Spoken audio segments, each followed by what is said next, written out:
Hola, ¿qué tal, amigas, amigos, televidentes en Extra Plus? Un gusto saludarles, darles la bienvenida a esta edición Sumando Vigores.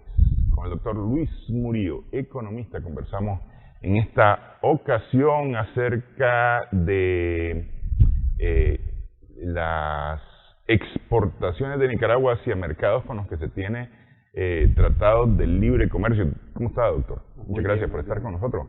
Muy bien.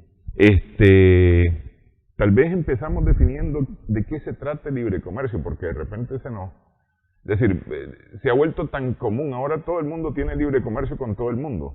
¿Ah? Sí. Bien. Bueno, en primer lugar, el libre comercio creo que es una expresión bastante sencilla que tiene su sustento sobre todo en algo que se llaman los procesos de integración económica. Después de la Segunda Guerra Mundial, cuando el mundo se pacificó, se comenzó en este caso a tener un sistema de comercialización bastante fuerte.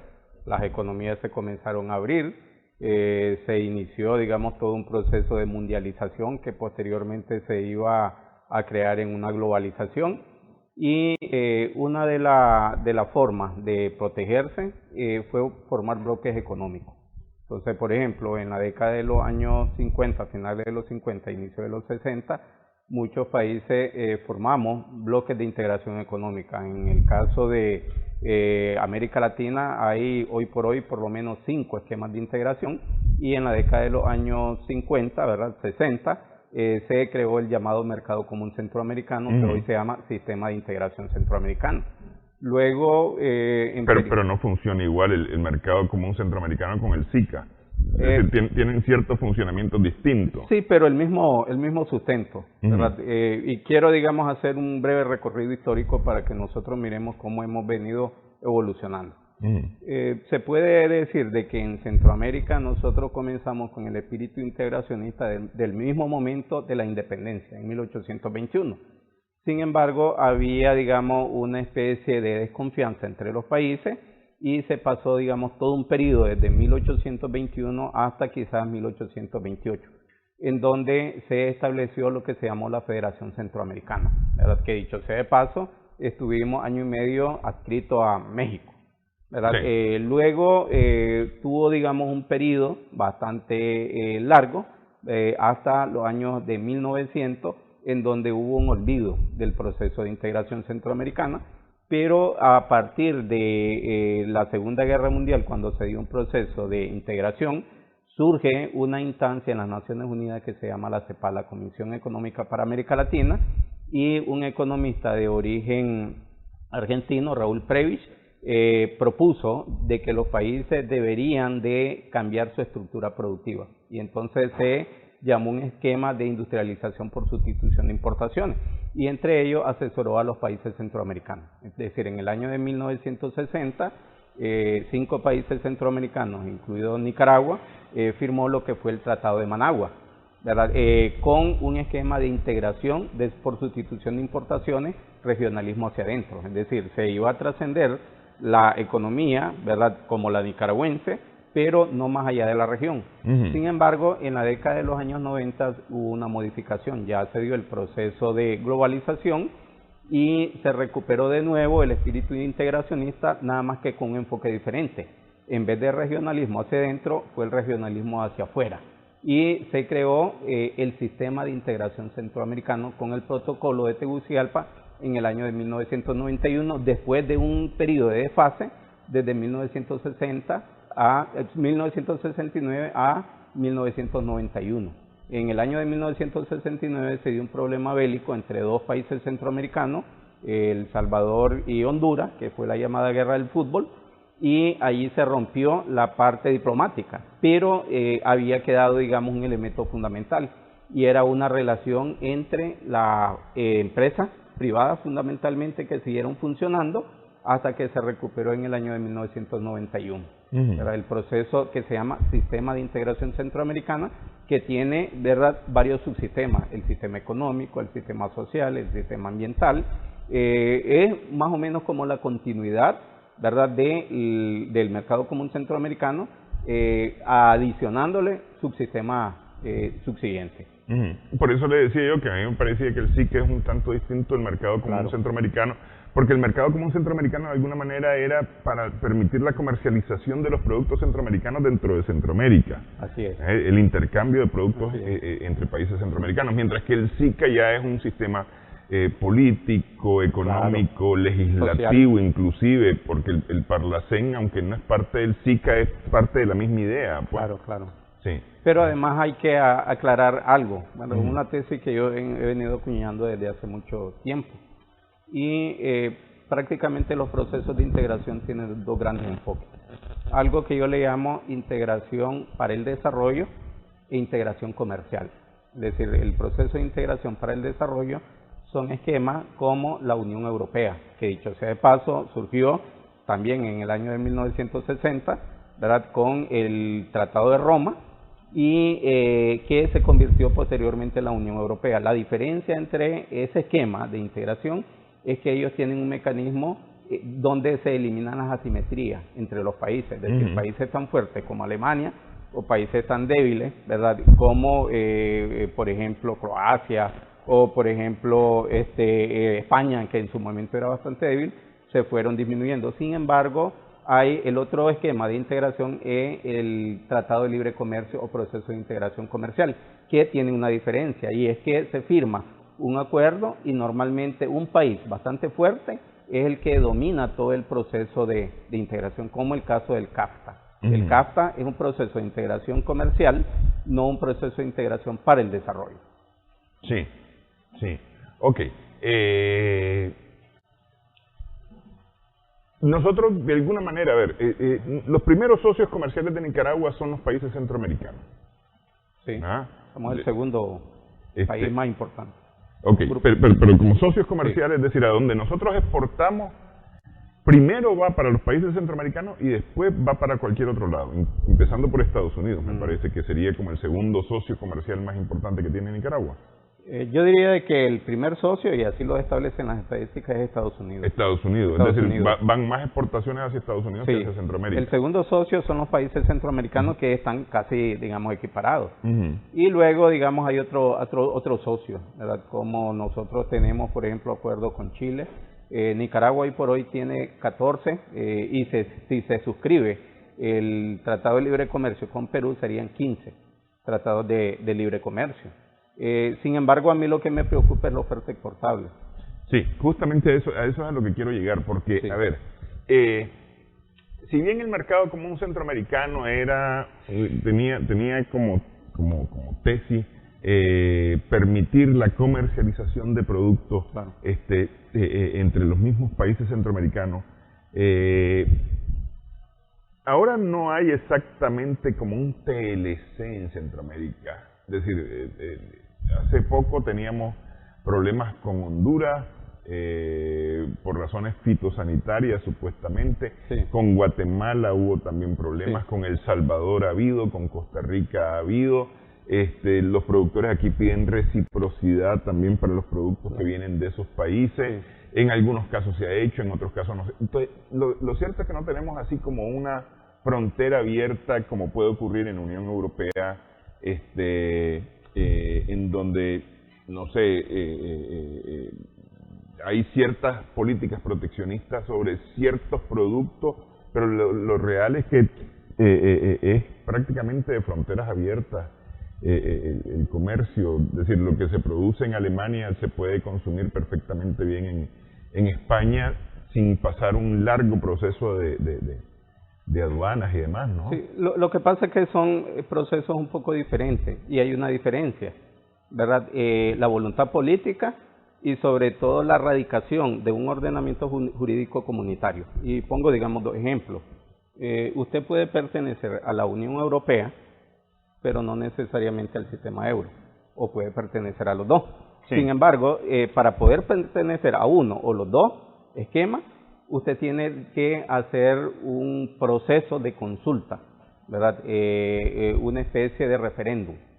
Y ese referéndum, ¿verdad?, se le consulta a toda la población y si se aprueba, independientemente del gobierno que esté, eso se respeta. Y pongo, digamos, el ejemplo con el caso del Brexit, con el Reino Unido.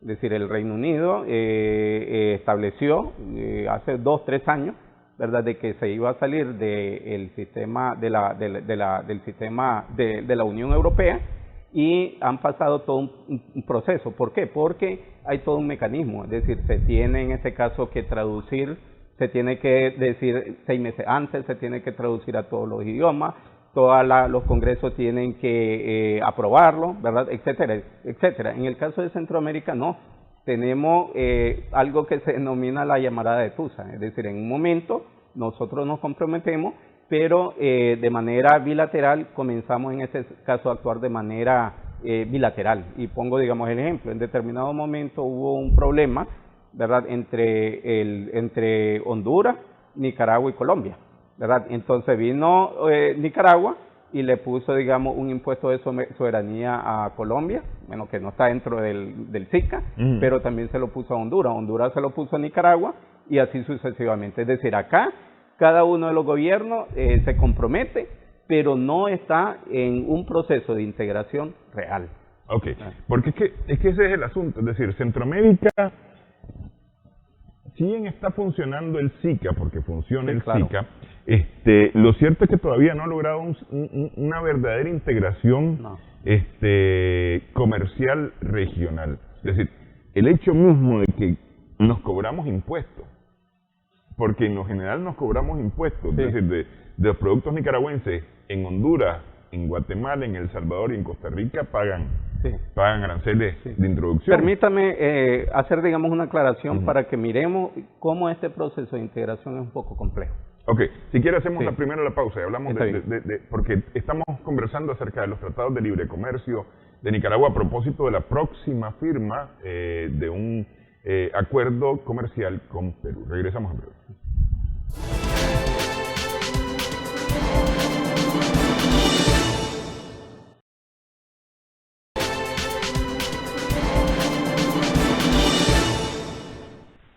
Continuamos sumando vigores, estamos conversando con el doctor Luis Murillo. Expliquemos un poquito este tema para quedar claro sobre esto. A ver, recordemos de que los procesos de integración económica están compuestos por un sinnúmero de países independientes, soberanos. Entonces, ¿qué es lo que sucede? Para poder establecer un acuerdo de carácter sólido no se da de la noche a la mañana, sino que tienen que pasar etapas. Entonces, la teoría del proceso de integración establece de que en la medida de que se va teniendo éxito en cada una de las etapas, se va avanzando a la siguiente. Por ejemplo, una de las primeras etapas es la zona de libre comercio. Entonces, significa de que del universo de bienes y servicios, ¿verdad?, se compromete a liberalizar, ¿verdad?, el comercio entre los países que firman el acuerdo, pero no el total. Luego, cuando ya eso da éxito o tiene éxito, se pasa a lo que es la unión aduanera. Un compromiso en donde ellos comienzan a no cobrarse aranceles o impuestos especiales entre ellos. Funciona eso, entonces se pasa a la etapa de mercado común, en donde no solamente se liberalizan bienes y servicios, no solamente se correlaciona la política arancelaria, sino que también el mercado de factores de producción, es decir, libre movilidad de personas, libre movilidad de capitales.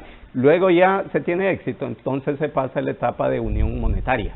Y significa específicamente de que todos los países, además de lo anterior, establecen una sola moneda, hasta llegar a lo que es la integración total. Significa zona de libre comercio, unión aduanera, mercado común, unión monetaria y la correlación de todo el resto de políticas económicas.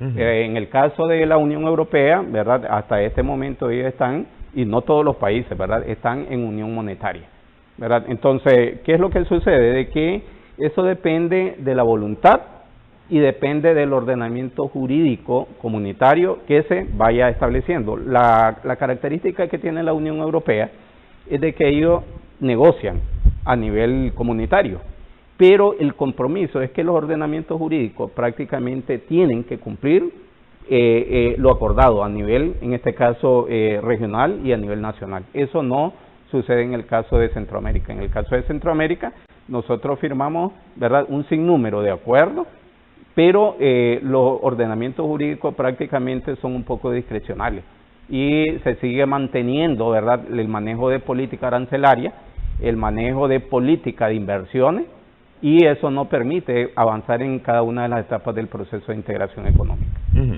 Pero bueno, pero ese, digamos, es como una constante en todos los países centroamericanos, es decir, no es solamente Nicaragua. Claro. Para lo único que nos hemos unido, y que la verdad es que tampoco es que sea como una unión como tal, es para la negociación y ejecución del Tratado de Libre Comercio con América del Norte. Porque sí se negoció como bloque, pero al final de cuentas se negoció. Bueno, yo, Guatemala, requiero exportar este tipo de cosas y en estas cantidades. Yo, Honduras, por mi parte, necesito esto, El Salvador esto, Nicaragua esto y Costa Rica esto otro. Me parece que el que iba mejor organizado era Costa Rica, sí, a la hora de esta negociación. Pero es decir, no se negoció que vamos a producir pescado, por decir algo, como Centroamérica, y vamos a poner la marca centroamericana de pescado en Estados Unidos. No, es decir, aquí se vende Nicaragua su pescado, Honduras su pescado. Sí, a ver, creo que hay que explicar dos cosas acá. Esa tónica no es nada nueva, ¿verdad? Ya desde que se firmó el Tratado General de Managua en el año de 1960, se estableció producto sensible y el anexo B, que era procedimental. Entonces, en esos productos sensibles, cada uno de los países, dependiendo de su interés, protegía un determinado producto. Por ejemplo, en el caso de Nicaragua, protegió el azúcar y protegió sobre todo el café tostado, entre otros, ¿verdad? Entonces, eso prácticamente se replicó posteriormente en el SICA. Eso es una tónica que se ha seguido. Sin embargo, ¿qué fue lo que nos dio, entre comillas, y que no lo aprovechamos, el socio fuerte, los socios fuertes? Un margen para podernos adecuar. Es decir, se establecieron como canastas de desperiodización en determinados periodos. Entonces decían, este producto o este grupo de productos se va a eliminar el arancel a 20 años, a 15 años, a 5 años. Este va a entrar de manera inmediata. El problema fundamental es de que la mayor parte de los países, entre ellos de Nicaragua, no ha establecido políticas económicas para preparar la oferta exportable y establecer una estandarización y mucho menos una marca. Es decir, nosotros somos 5 países que funcionamos de manera individual, aunque en algunos esquemas supuestamente funcionamos de manera de bloque. Y pongo, digamos, los dos ejemplos con el CAFTA. Es decir, con el CAFTA lo que se estableció era de que los países centroamericanos iban a negociar en bloque. Al final se terminó negociando de manera individual. Con la Unión Europea, ¿verdad? Incluso se establecieron 2 o 3 pilares: el pilar comercial, el pilar de cooperación, el pilar político, ¿verdad? Y al final los europeos casi desistieron porque los países centroamericanos no nos pusimos de acuerdo como bloque económico. Sí, sí. Ahora, bueno, tenemos 14 acuerdos de libre comercio, ¿no? Nuestro primer gran acuerdo fue el Tratado de Libre Comercio con América del Norte. Sí. O con Estados Unidos, perdón. CAFTA. Sí. Actualmente tenemos justamente con los 3 países, con Canadá, Estados Unidos y México, tenemos acuerdos de libre comercio. Pero ¿para qué no funcionan estos acuerdos de libre comercio? ¿O realmente nos están funcionando estos acuerdos de libre comercio? En el caso de Nicaragua, yo creo que no tanto, ¿verdad? Porque a falta de una política pública y a falta de una oferta exportable, no de nada vale tener estos mercados si no tenés que vender. Voy a poner, digamos, un ejemplo. Ahorita se está hablando del Tratado de Libre Comercio con Perú, pero si yo pongo, digamos, en la balanza, nosotros tenemos más o menos lo siguiente. El Perú tiene de Producto Interno Bruto 165.000 millones de dólares. Nicaragua tiene 12.300 millones de dólares. El Perú tiene un superávit comercial, es decir, exportan más de lo que importan, más de 15.000 millones de dólares. Nicaragua tiene un déficit ahorita de 320 millones de dólares. Entonces, ¿qué es lo que sucede? De que ellos prácticamente son superavitarios con relación a nosotros. Es decir, la relación sin TLC con Perú son 32 millones de dólares, ¿verdad? Pero Perú, a nosotros nos importa más de 94 millones de dólares, y en productos farmacéuticos, en productos de metalmecánica, uva, etcétera. Y yo el otro día estaba escuchando a Guillermo Jacobi, dijo de que era una muy buena oportunidad. Sin embargo, yo me ponía a pensar si estamos replicando el mismo sistema. Él habló, ¿verdad?, de materia prima. Entonces, si nosotros vamos a seguir abriendo mercado para seguir vendiendo lo mismo, café, azúcar, eso no nos va a dar una competitividad en el futuro. Es decir, acá se deberían de consolidar algunos esquemas económicos de integración como el SICA o el CAFTA para poder en este caso ser más competitivos. Y hay un problema fundamental. Nicaragua, ¿verdad?, como el resto de Centroamérica, a excepción de Costa Rica, depende mucho del mercado norteamericano. Es decir, el 55% del comercio con Estados Unidos, y a Estados Unidos, que yo no lo creo que Estados Unidos vaya, digamos, a sacar a Nicaragua del CAFTA, ni en el peor de los casos, pero si se llegara a dar, sería, digamos, un desastre. Tenemos un nivel de dependencia demasiado grande. Y Costa Rica, en su Plan Nacional de Desarrollo desde hace 40 años, ellos establecieron una diversificación de productos y una diversificación de mercado. Ok, a ver, me voy a quedar con el tema de la eventualidad que Nicaragua quedara fuera del Tratado de Libre Comercio. Eso no nos quitaría de todos modos comercio con los Estados Unidos. Digo, a ver, porque hasta este momento lo que se exporta hacia los Estados Unidos con aranceles especiales o sin aranceles, sí, es lo que está dentro del Tratado de Libre Comercio, podría exportarse con aranceles al final de cuentas a los Estados Unidos. A ver, recordemos de que aquí hay un problema político, ¿verdad?, en primer lugar. Y en segundo lugar, que la estructura de mercado de Estados Unidos en importación y exportación son por cuotas de mercado, ¿verdad? Y Nicaragua representa ni siquiera el 1% de todas las cuotas de América Latina, ante lo cual el que está en problemas es Nicaragua y no necesariamente Estados Unidos. Es decir, si Nicaragua deja la cuota, a como se estableció en el año de 1984, cuando se hizo un bloqueo, fue difícil, digamos, recuperarla. Es decir, yo en lo particular no creo que Estados Unidos vaya a sacar a Nicaragua, ¿verdad?, del Tratado de Libre Comercio, porque no estaría, digamos, afectando al gobierno propiamente dicho, sino que estaría afectando a la economía del pueblo nicaragüense, ¿verdad? Pero si se diera, sería un desastre. Ok, vamos a hacer pausa. Estamos conversando con el doctor Luis Murillo acerca de tratados de libre comercio ante la próxima firma, porque prácticamente es un hecho la firma del Tratado de Libre Comercio con Perú. Regresamos a Perú.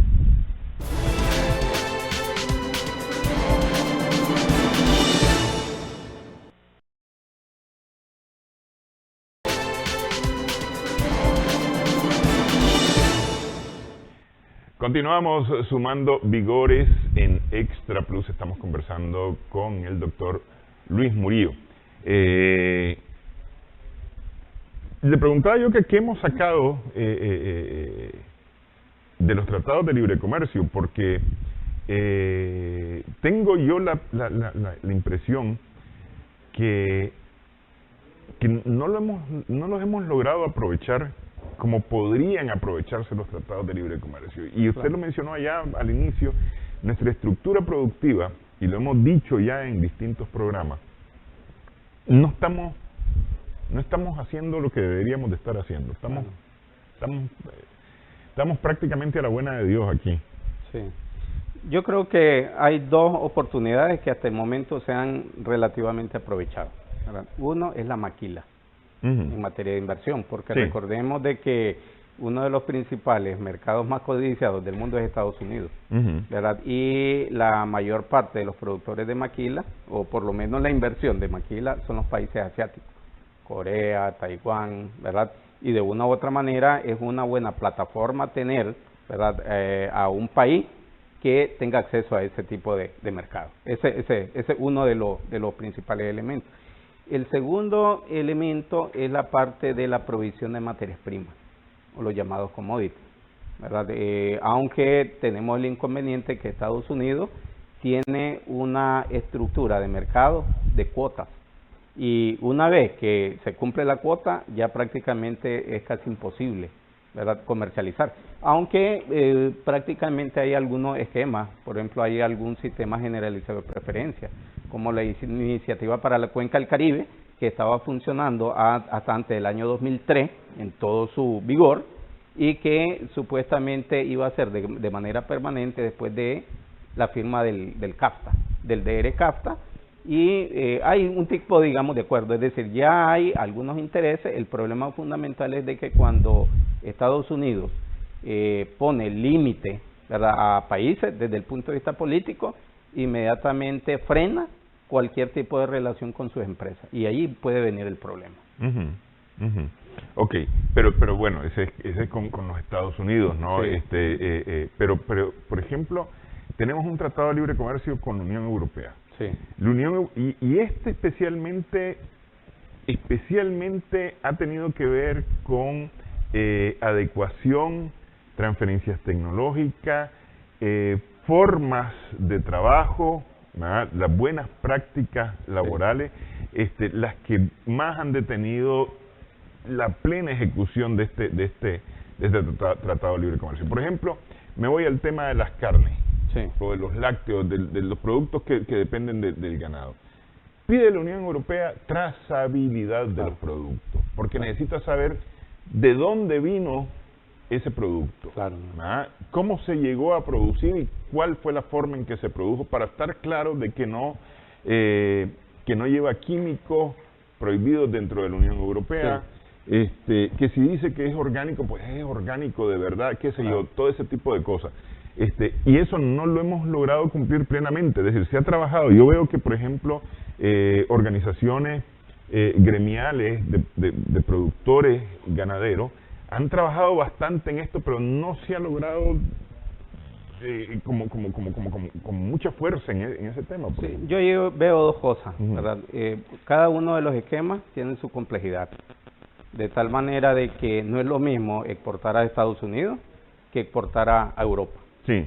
Y en segundo lugar, la adecuación que nosotros hacemos. Voy a poner un ejemplo. Si nosotros exportamos camarón tanto a Europa como a Estados Unidos, la diferencia es que los europeos te piden el camarón descabezado, Ajá. ¿verdad?, mientras que Estados Unidos te lo piden completo. Sí. Las normas fitosanitarias son totalmente diferentes. Y allí tenemos un tercer problema: economía de escala. Y la economía de escala es de que ese tipo de mercados, que son grandes, solo Estados Unidos tiene más de 320 millones de habitantes, aunque no tenemos acceso a todos esos habitantes ni a todos esos estados. La Unión Europea tiene más de 500 millones de habitantes. Sin embargo, ellos te piden calidad, pero también te piden cantidad. Y el problema fundamental, no solo de Nicaragua, sino que también a nivel de la región, es cumplir con esa normativa de economía de escala. Es decir, si acá viene la Unión Europea o viene Estados Unidos y te pide, en el caso de Nicaragua, 50 contenedores diarios, estamos en problemas para poder provisionar la cantidad y sobre todo para mantener la calidad. En el caso de la trazabilidad, ese es un elemento que se ha venido, digamos, desarrollando, y que, dicho sea de paso, creo que ha sido mal manejado en el caso de Nicaragua, porque los sistemas de producción, es decir, casi en los 14 tratados de libre comercio tenemos cuotas de carne de ganado vacuno, pero no hemos hecho dos cosas. Uno, cambiar los sistemas de producción de extensivo a intensivo, y en segundo lugar, meter la trazabilidad, que la trazabilidad no es otra cosa que ver cada una de las etapas desde que se insemina, ¿verdad?, al ganado hasta que llega a el consumidor final, y ese es un elemento que tiene costo, tiene que tener una política pública y tiene que tener un know-how, que en el caso de Nicaragua no lo tenemos totalmente. Sí, y justamente ese tipo de cosas es la que nos detiene, porque, es decir, a ver, cada país tiene sus requerimientos. Claro. Es decir, me voy a quedar con el tema de la carne. Sí. Aquí nosotros cortamos, no sé, filete, posta, Sí.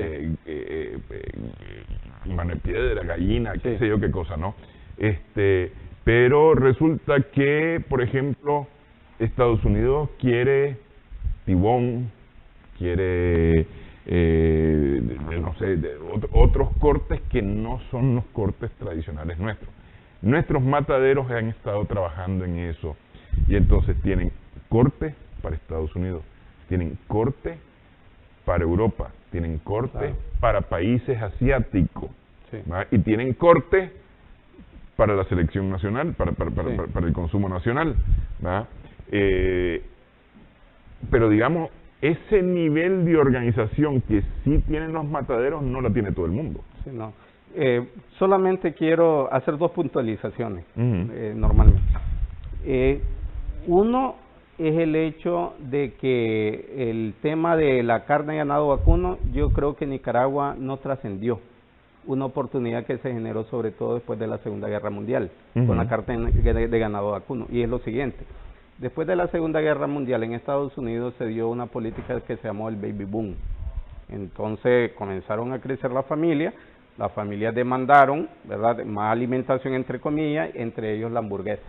Sí. ¿Verdad?, que requería una carne no tan buena, pero que provenía de los países en vías de desarrollo, que incluso hubo algo que se llamó el Plan Puebla-Panamá, ¿verdad?, que financió un proyecto que se llamaba el gusano barrenador, que afectó, ¿verdad?, la mayor parte de la ganadería en determinado momento en Centroamérica, desde México hasta Panamá. Entonces, ¿qué es lo que sucede? Yo creo que Nicaragua no trascendió, ¿verdad?, a buscar cómo generar carne selecta o corte selecto para diferentes tipos de mercados, sino que se acostumbró a producir carne de baja calidad para hamburguesas. Eso creo que es un elemento fundamental. El segundo, sigo insistiendo con la economía de escala. Es decir, para poder provisionar a este tipo de mercado, tú tendrías que tener una gran cantidad de ganado, y esa cantidad de ganado debidamente cuidado. Yo recuerdo, y este es el segundo elemento, que cuando todavía era estudiante de economía, fui a hacer una investigación a FANIC, ¿verdad? Y una de las cosas que nos encontramos allí es de que Nicaragua no pudo cumplir con un acuerdo que quería hacer Japón. ¿Por qué? Porque Japón no quería ni siquiera la carne como tal de ganado, sino que quería las vísceras, los tendones, etcétera, etcétera, y Nicaragua no estaba preparada. Además, le pedía, por ejemplo, que el ganado no fuera alimentado con pasto, sino que con grano. Entonces, hay muchos requerimientos de ese tipo de países que nosotros no tenemos que cumplir. Para eso tendríamos que hacer dos o tres cosas: cambiar el sistema de producción de extensivo a intensivo, y buscar cómo, ¿verdad?, buscar la trazabilidad y sobre todo la llamada ISO para poder, digamos, exportar realmente con calidad. Sí, sí.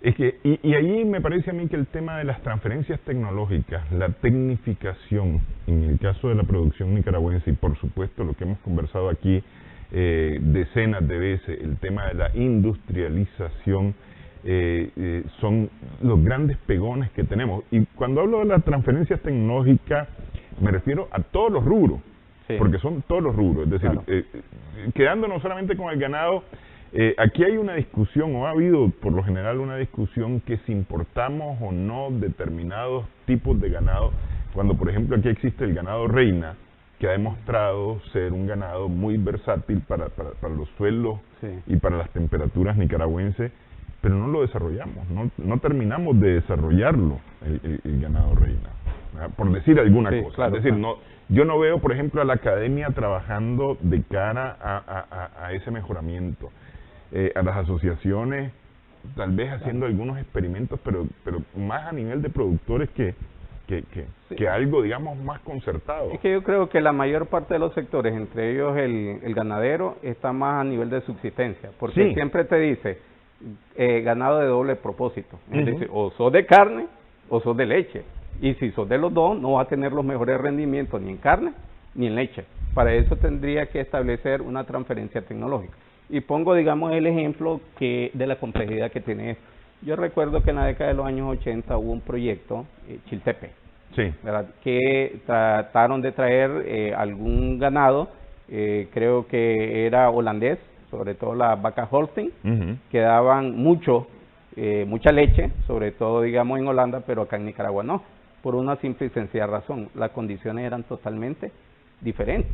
Entonces yo creo que hay que establecer una transferencia tecnológica, el MACFOR, el IPSA, ¿verdad? Para ser serio y comenzar, digamos, a introducir. ¿Cómo es posible que en el caso de Nicaragua, y pongo, digamos, 2 ejemplos, si nosotros nos vamos entre Honduras y Nicaragua, nosotros miramos de que los productores de Honduras se asocian con los nicaragüenses y vienen a pastar acá, se llevan el ganado y lo exportan en forma de ganado hondureño? Ese es un problema. Sí. Y lo otro es de que a veces en algunos tratados de libre comercio no se han cuidado las estrategias. Yo recuerdo de que cuando se firmó el Tratado de Libre Comercio con México, se dio un problema bastante serio. Se aceptó una cuota de ganado en pie, y el problema fundamental del ganado en pie es de que vos podés tener la cuota, pero te llevas la materia prima, sí. El hueso para la harina de hueso, el cuero para el cuero del calzado, etcétera, etcétera. Y eso no lo estás cuidando, es decir, tú tienes que tener una transferencia tecnológica, tú tienes que hacer investigación de mercado y tienes que tener una marca.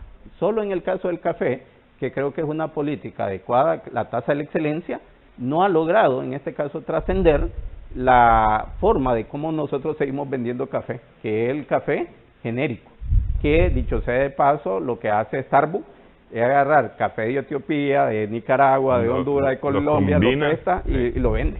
Sí, sí, como café cualquiera además. Así es. Como café cualquiera, sí. Ok, vamos, hacemos pausa nuevamente en esta edición. Estamos conversando con el doctor Luis Murillo.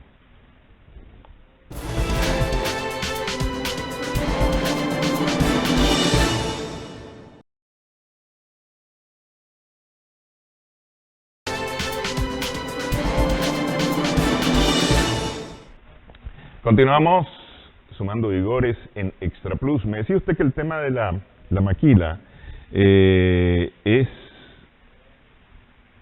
uno de los que más ha sacado beneficios de los tratados de libre comercio, especialmente para poder entrar a los mercados norteamericanos. Sí. Sin embargo, eso al país no le deja mayor cosa, claro, porque no hay preparación tecnológica de la mano de obra, no hay grandes salarios, están en un régimen de zona franca, lo que implica una cantidad de impuestos que le quedan al país, o una cantidad de ingresos que le quedan al país muy baja. Sí. Y contrario a esto, seguimos dependiendo de la lluvia para poder producir. Si este año no llueve, nos fregamos. Así es. Si este año llueve mucho, nos fregamos. Sí. Si llueve adecuadamente, pero resulta que no hubo financiamiento de la banca para poder sembrar, nos fregamos. Es decir, somos muy frágiles en nuestro sistema productivo, y vendemos granos de arroz, granos de frijoles, libras de queso, que por lo general se va a El Salvador, y en El Salvador le empaquetan para mandarle a Estados Unidos.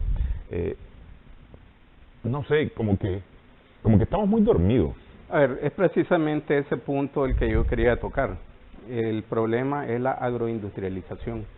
Es decir, nosotros estamos trabajando con un sistema de producción arcaico, ¿verdad?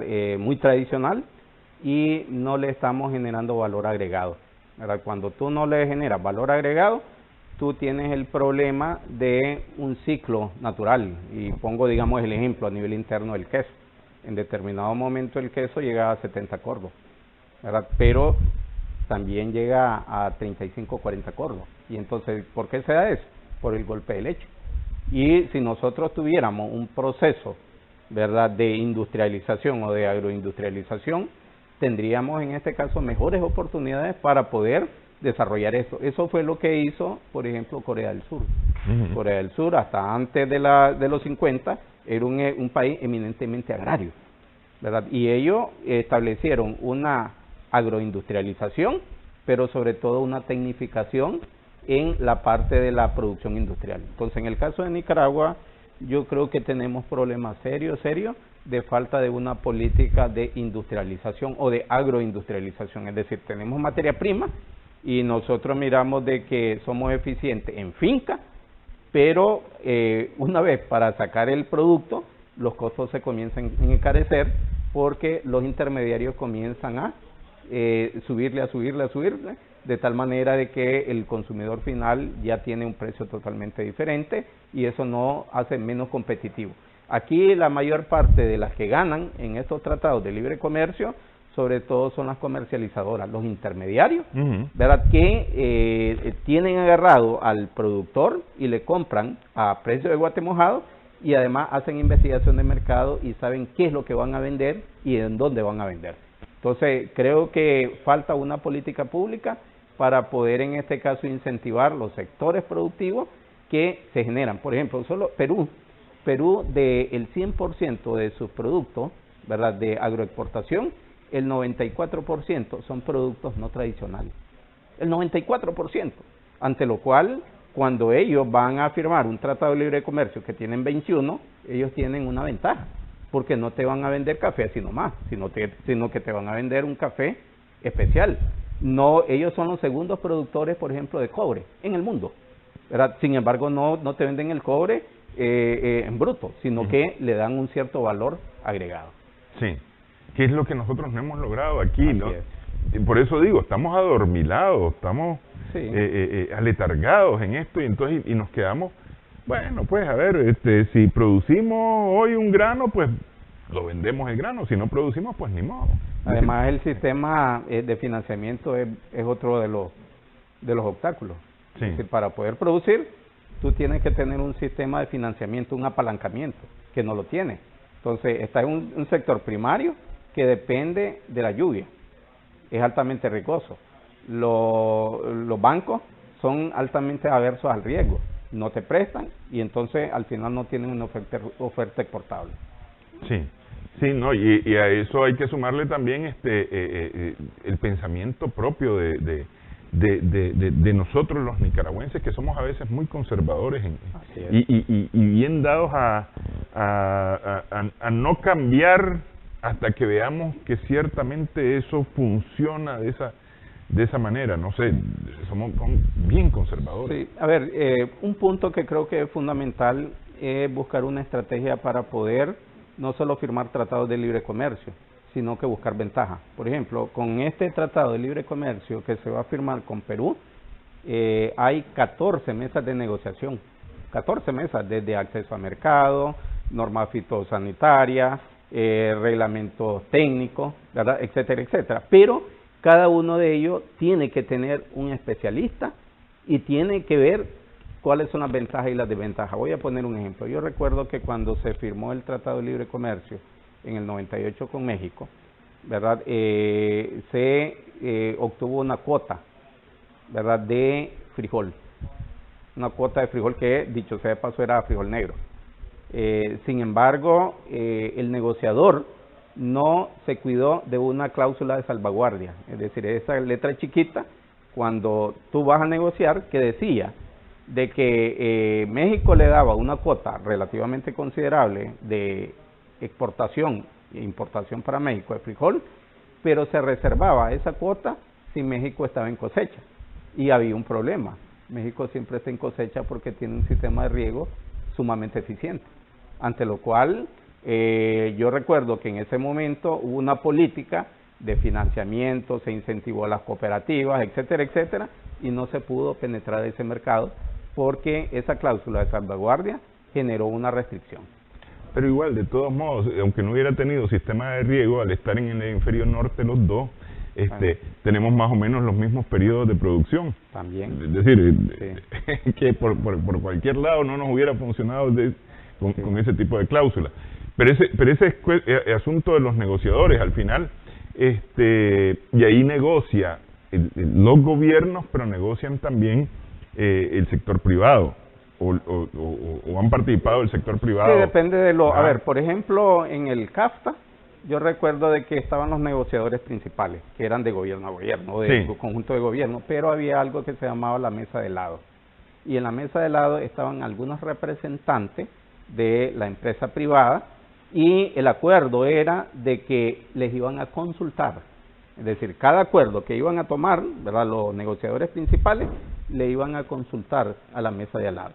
Al final, yo creo que hubo un acuerdo, ¿verdad?, y no se consultó mucho. Y se establecieron, digamos, algunos acuerdos que quedaron muy etéreos. Voy a poner, digamos, un ejemplo. Yo recuerdo de que se dijo en determinado momento, en el año 2003 estoy hablando, que uno de los mayores problemas que tenían las economías centroamericanas era de que funcionaba bajo el esquema de las MIPYME, las micros, medianas y pequeñas empresas. Entonces vino Estados Unidos, está bien, les voy a dar $50 millones para fortalecimiento de las MIPYME. Ustedes vean el mecanismo que la distribuye. Entonces hubo un consultor nicaragüense, estableció un mecanismo y propuso de que se distribuyera de manera equitativa. Es decir, que a cada quien le tocara lo mismo. Sin embargo, no es lo mismo la MIPYME que tiene Nicaragua que la MIPYME que tiene Guatemala o que la MIPYME que tiene Honduras. Entonces, a veces hay algunos esquemas en donde no se está mirando cuáles son las condiciones adecuadas que tienen cada una de las economías. Es decir, Nicaragua tiene, digamos, una condición totalmente diferente a la que tiene Costa Rica, a la que tiene Honduras, a la que tiene El Salvador, ¿verdad? Y cuando se firman tratados de libre comercio, pesan mucho. Por ejemplo, con este tratado de libre comercio con Perú en periodo de crisis, incluso de pandemia, está creciendo entre el 9 y el 10%. Tiene acceso a un mercado que se llama el Transpacífico o Asia-Pacífico, que ahí están las dos economías más fuertes del mundo, Estados Unidos, Malasia, China, ¿verdad?, etcétera, etcétera. Nicaragua en los últimos 3 años ha tenido una tasa de crecimiento que el último dato es el menos 2%. Entonces, por eso que vamos con un mercado de 33 millones de habitantes, ¿verdad?, con un superávit de $15 mil millones, con un PIB de $165 mil millones, Nicaragua con una tasa de crecimiento negativa del 4,2% promedio en los últimos 3 años, con un Producto Interno Bruto de $12.300 millones y con fuertes problemas macroeconómicos. Sí, sí. Realmente son retos bien grandes, es decir, y no es solamente desde el punto de vista de gobierno, desde el punto de vista político, es decir, porque ahí me parece que el sector privado tiene que poner también su parte. Claro. Porque no podemos seguir esperando ser revueltos con otros para vender en masa, para que nos vendan en masa. Y hay algunas políticas que desde el punto de vista comunitario dan resultados. Voy a poner un ejemplo. La Unión Europea estaba clara de que uno de los principales pilares fundamentales era la seguridad alimentaria y nutricional, y que ellos deberían de establecer una política. Entonces, y establecieron una política bien interesante en materia de financiamiento, que se llamó el sistema CARI. El sistema CARI funcionaba más o menos lo siguiente, es decir, los estados no pueden ser los principales proveedores de crédito con sus bancos, porque generan desconfianza, pero tienen recursos. Entonces, establecer un acuerdo con los diferentes bancos que tenían ya el tendido en el territorio, en los diferentes países, y le pusieron a disposición esos recursos, pero previo una investigación de los sectores que le interesaban. El sistema CARI generó prácticamente una actividad económica bastante importante. Claro, destinó la Unión Europea o la Comunidad Económica Europea el 40% de su presupuesto comunitario. Acá en el caso de los países centroamericanos, entre ellos Nicaragua, no se le quiere dar del presupuesto general de la República al sector productivo en materia de políticas económicas. Sí, sí. Y ese es un problema bastante serio. Sí, sí, y me parece a mí que pasa por proyecto o plan nacional que no existe todavía, me parece a mí, por lo menos uno consensuado entre todos. Quiero agradecerle, doctor, esta platicada sobre los TLC y la eventualidad de la firma con Perú, ¿no?, de lograr un acuerdo con Perú. Gracias. Bueno. Gracias a nuestras amigas, amigos televidentes también. Continuamos sumando vigores en Extra Plus.